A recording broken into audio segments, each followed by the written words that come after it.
Hi, it's Laura of Design for Serenity in my front yard with your succulent tip of the day. I wanted to bring you back out front. Remember, this installation was put in about 2 to 3 months ago, and most of the time I'm looking for stuff to do out here. There's just not a whole lot of maintenance. This obviously was a lawn. We pulled up the lawn. I did not put down any weed barrier fabric because it's so small. I'm not going to have any problem pulling any little weed that might come up. And frankly, I've been disappointed in how many weeds have come up. There just haven't been many. And I like pulling weeds. I find it very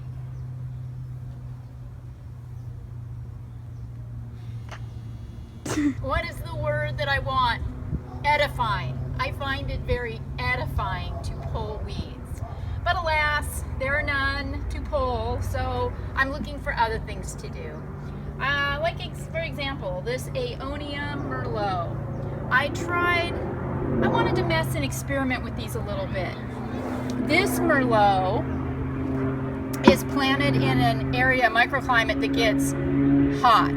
This is probably the hottest little corner in the front garden. I've got, my cotyledon, I've got my Graptivaria Fred Ives, my little Cameroni and my Sunset Jade, which I know are tough and can totally handle the hot sun, but I wanted to kind of experiment with these aeoniums. Remember, aeoniums are summer dormant. So these little babies have kind of started to curl up their leaves a little bit,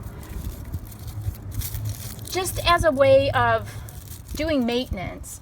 Every now and then throughout the summer, get out into your gardens and clean up all of the dead leaves at the base of your aeonium plants. This is just a maintenance thing, just to keep them looking their best.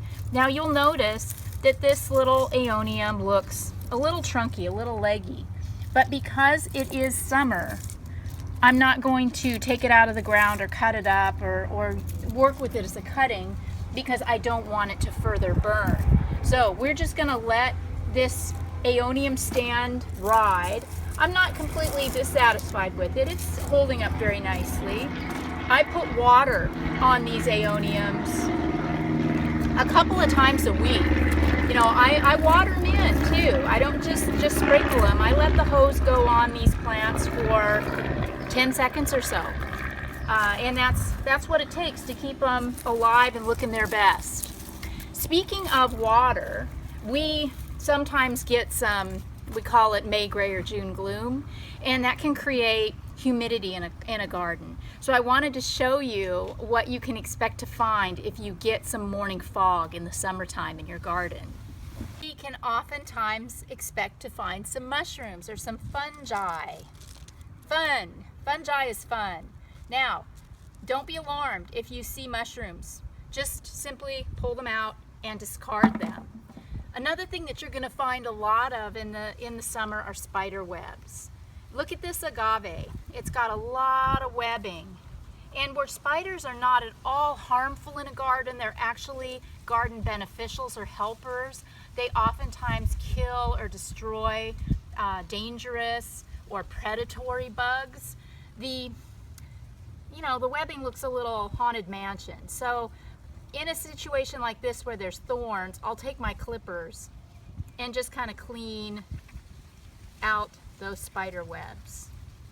So don't be afraid to remove the webbing from your plants. And it also gives you a chance to kind of look in there and see what's going on and make sure you don't have any mealybug, aphids, or some other thing going on in your plants. Remember a few weeks ago when I had my succulent squad throw and shade contest, how do you shade your succulents? And we talked about how sometimes if water lands on leaves of tender plants and then the sun hits it, it can burn. Aeonium, such as this one, the sunburst, is particularly susceptible to that kind of situation. This baby underneath the mom got some droplets on it, got really hot, and this is sunburn here. That's what's occurred, where the leaves have gotten wet. So if you see this on your sunburst, don't worry. I know it doesn't look great, but in time, these leaves will desiccate and you will have a big happy plant again once the weather cools down. When I came out here in the garden last time, we talked about maintenance. We looked at these aeoniums that I had installed in the springtime. I put them in as cuttings, and I was checking to see if they had rooted. And we established that this particular stand of aeonium had some rot. So I cut off the rot and reset the plant. Let's check it again and see how it's doing. Okay, see here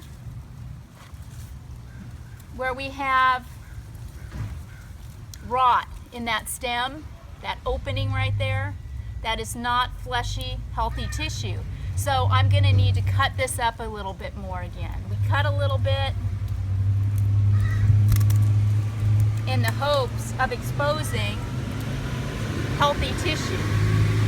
And there is that healthy tissue that I'm looking for. While I'm in the neighborhood here, I will take and clean off the underside of the plant. We'll get rid of all of that detritus. This poor aeonium, she's trying. I haven't made it easy on her, that's for sure.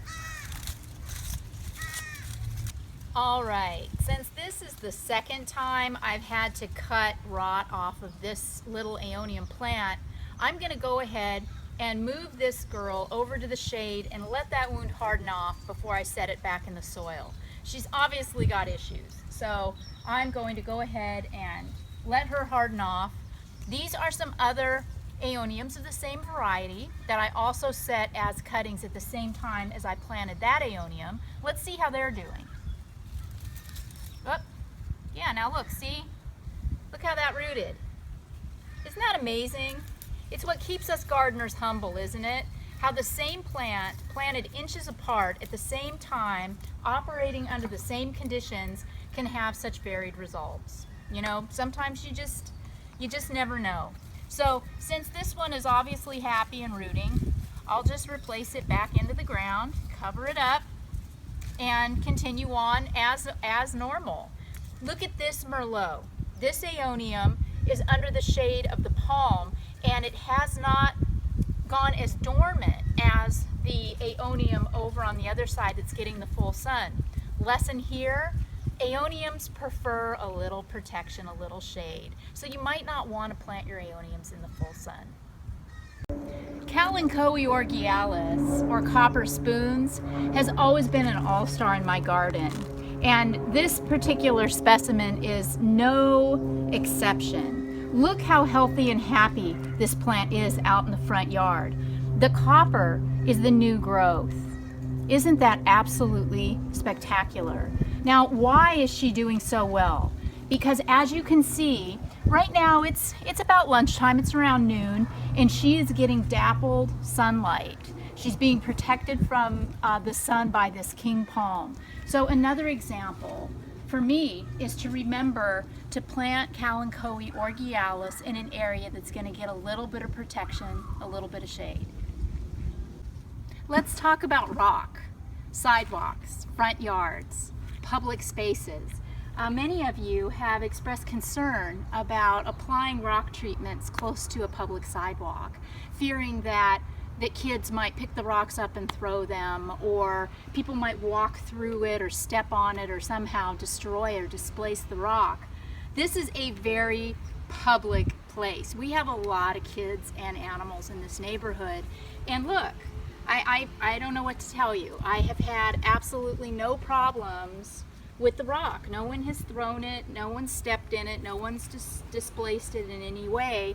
So my experience has been very positive so far anyway about working with rock. Another benefit to working with the lava and the cinder, animals don't like to step on this. Our dog, who used to waller around out here all the time when it was a lawn, is now very careful not to step on the cinder. They don't like the way it feels under their feet. Hi, UPS! So, I don't have animals defecating or peeing in here at all. There's never any evidence that any wild or domestic animals are using my garden as a toilet, which is another bonus. So, This was today in the garden. This was today in Laura's front yard. A few little tidbits for you. I hope I've motivated you to get out there and get in your garden and see what you can see. It's been Laura of Design for Serenity with your succulent tip of the day. Carry on.